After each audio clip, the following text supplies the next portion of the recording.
Welcome friends. तो अब एक नया सेगमेंट में यहाँ पे शुरू कर रहा हूँ जिसको हम बोलते हैं कि कमेंट बॉक्स।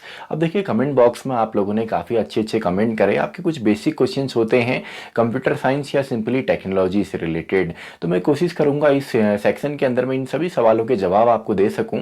तो पहला जो बेसिक सा सवाल आया है वो है कि सर आप हमेशा बोलते हैं कि कंप्यूटर जो है वो हमेशा बाइनरी में ही काम करता है, तो ऐसा क्यों होता है? क्यों नहीं हम कंप्यूटर को इंग्लिश या हिंदी या मराठी या बंगाली कोई भी लैंग्वेज सिखा दें ताकि वो हमेशा डायरेक्टली हमारी बात सुने और बाइनरी में काम ना करे, डायरेक्ट हमारी बात सुने। तो देखिए कंप्यूटर के बारे में ये जो क्वेश्चन है कि कंप्यूटर बाइनरी में ही क्यों काम करता है, तो इसका जवाब इस वीडियो में मैं आपको देने वाला हूँ। ये हमारी पहली वीडियो इस सेक्शन की यानी कि कमेंट बॉक्स सेक्शन की। तो आपके जो भी क्वेश्चन होते हैं आप कमेंट बॉक्स में इसी वीडियो में लिखिएगा ताकि नेक्स्ट वीडियो उसी से रिलेटेड मैं बनाऊँ। अब देखिए क्वेश्चन हमारा इस वीडियो के लिए है कि वाई कंप्यूटर्स जो हैं वो बाइनरी में ही क्यों काम करते हैं, यानी कि why computers works only in binary.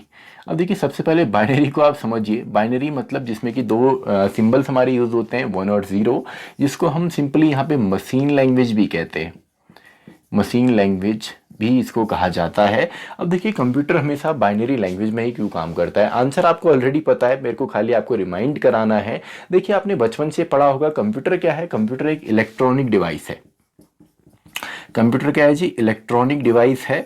और कंप्यूटर हम किस किस को बोल सकते हैं? आपका स्मार्टफोन को हम मिनी कंप्यूटर बोलते हैं। आपका कंप्यूटर जो है वो तो कंप्यूटर है ही। और कंप्यूटर आपका लैपटॉप हो सकता है, कंप्यूटर आपका डेस्कटॉप हो सकता है, आपका टैब है, टैबलेट्स हैं, ये जितनी भी चीज़ें हैं यानी कि जो इलेक्ट्रॉनिक डिवाइस हैं जो कि आपकी कंप्यूटिंग डिवाइस हैं जिसके अंदर कंप्यूटेशनल पावर्स हैं, यानी कि वो पावर्स जो कि कंप्यूटर के अंदर होती हैं वो सभी उनके अंदर हैं। स्टोर करना, डिलीट करना, सेव करना, सेंड करना, रिसीव करना, ये सब कंप्यूटेशनल पावर्स के अंदर आता है। तो देखिए हमने बचपन से पढ़ा है कंप्यूटर क्या है, इलेक्ट्रॉनिक एक डिवाइस है। तो इलेक्ट्रॉनिक डिवाइस में आपका होता क्या है? इलेक्ट्रॉनिक डिवाइस यानी कि जो आपका इलेक्ट्रिसिटी से चलता है। अब आपका फ़ोन है ये भी इलेक्ट्रिसिटी से ही चल रहा है, भले आप इसमें बैटरी यूज़ करते हैं। बैटरी आपकी चार्ज किससे होती है? इलेक्ट्रिसिटी से, यानी कि इलेक्ट्रॉन का फ्लो वहां पे होता है। तो इलेक्ट्रॉन जो आपकी इलेक्ट्रॉनिक डिवाइस है या इलेक्ट्रॉनिक जो चीजें हैं उनकी एक प्रॉपर्टी होती है। क्या प्रॉपर्टी होती है? या तो ऑन होंगे या तो ऑफ होंगे। इसका मतलब सिंपली क्या है, या तो वो 1 होंगे या तो 0 होंगे, या तो ट्रू होंगे या तो फॉल्स होंगे, या तो वहां पे जो वोल्टेज है वो आपकी हाई होगी या तो लो होगी, यानी कि या तो वो ऑन होंगे या तो ऑफ होंगे। तो कंप्यूटर आपका कोई और लैंग्वेज समझ ही नहीं सकता। क्यों? क्योंकि इलेक्ट्रॉनिक डिवाइस है जी वो। तो इलेक्ट्रॉनिक डिवाइस में क्या होता है, या तो ऑन है या तो ऑफ है। तो दो ही स्टेट तो वहां पे हो सकते हैं। दो स्टेट होंगे तो क्या समझेगा? केवल बाइनरी। चलिए इसको एग्जाम्पल से अगर मैं समझाऊं, आपके रूम के अंदर बल्ब होगा, तो बल्ब जब ग्लो करता है, वो जलता है, तो क्या उसको अगर हम माने कि वो 1 है जी, 1 है, नहीं जल रहा है तो 0 है। अब उसकी जलने की प्रोबेबिलिटी यहाँ पे क्या है?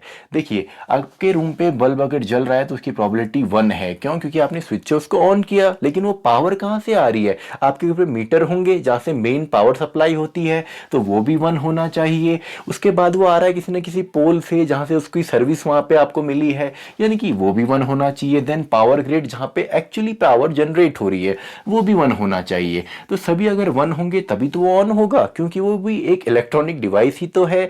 इस सभी हमारा जो कंप्यूटर है उसके अंदर जितने भी उसके कंपोनेंट है, आप किसी सीपीयू या लैपटॉप को ओपन करके देखिए, उसके अंदर जो रैम है या जितने भी उसके अंदर मदरबोर्ड्स लगे हुए हैं, जितने भी कंपोनेंट हैं, सारे कंपोनेंट कौन से हैं? इलेक्ट्रॉनिक कंपोनेंट हैं। तो या तो उनमें इलेक्ट्रिसिटी होगी या तो नहीं होगी। तो जब भी इलेक्ट्रिसिटी होती है उसको हम ऑन बोलें, ट्रू बोलें, वोल्टेज अप बोलें, एक ही बात है। तो इसका मतलब क्या है कि जो मशीन है या कोई भी इलेक्ट्रॉनिक डिवाइस है या तो 1 या तो 0, तभी उसमें दो ही स्टेट होते हैं 1 और 0, और तभी ये बाइनरी में काम करता है। तो ये देखिए आपके ये रूम पे जो बल्ब जला हुआ है 1 1 1 1, यानी कि आपके रूम पे आपने स्विच ऑन किया, मीटर से सप्लाई ऑन है, पोल जो यहाँ से लाइट आ रही है वो भी ऑन है, एंड फाइनली पावर ग्रिड से भी ऑन है। अगर इसको ये कर दूं, इसका मतलब क्या है? पावर ग्रिड से ही पावर नहीं आ रही तो नहीं जलेगा जी। मैं कहूँ 1 1 0 1, मीटर से किसी ने ऑफ कर दी। मैं कहूँ 1 0 0 1, यानी कि मीटर से भी ऑफ है और आपके घर पे जो पोल से है वहां से भी ऑफ है, मीटर से भी ऑफ है, तब भी आपकी लाइट नहीं आएगी। या मैं कहूँ भैया 1 0 0 0, आपने ही बल्ब यहाँ पे ऑफ कर दिया तो कैसे जलेगा? या सिंपली 1 1 1 0, यानी कि आपने ऑफ किया है या आपके वहाँ ग्रिड ही नहीं है तो कैसे सप्लाई आएगी? या सिंपली आपका पोल से किसी ने आपका कनेक्शन काट दिया तो कैसे लाइट आएगी? इसका मतलब सिंपली क्या है, जो भी आपके इलेक्ट्रॉनिक डिवाइस होते हैं केवल 0 और 1 पे ही काम करते हैं। इसीलिए जो आपका कंप्यूटर है या कोई भी आपकी मशीन है जो कि इलेक्ट्रॉनिक है, इलेक्ट्रिसिटी से चलती है, वेदर वो आपका बैटरी से चले या डायरेक्टली आपका जो करंट है उससे चले, इसका मतलब ये हुआ कि सिंपली कभी भी कंप्यूटर आपका इसके अलावा कोई और स्टेट ले ही नहीं सकता, क्योंकि वो एक इलेक्ट्रॉनिक डिवाइस है। इसीलिए मैं हमेशा कहता हूँ कि जो आपका कंप्यूटर है वो हमेशा बाइनरी या मशीन लैंग्वेज में काम करता है, किसी दूसरी लैंग्वेज में काम नहीं कर सकता है। तो आई होप आपको वीडियो समझ में आया होगा। इसके अलावा अगर आपकी कोई और बेसिक से क्वेश्चन हैं तो उनको आप कमेंट सेक्शन पे यहाँ पे लिख सकते हैं। मैं कोशिश करूंगा उनके आंसर्स जो हैं आपको कमेंट बॉक्स सेक्शन में दोबारा दिए जाएं।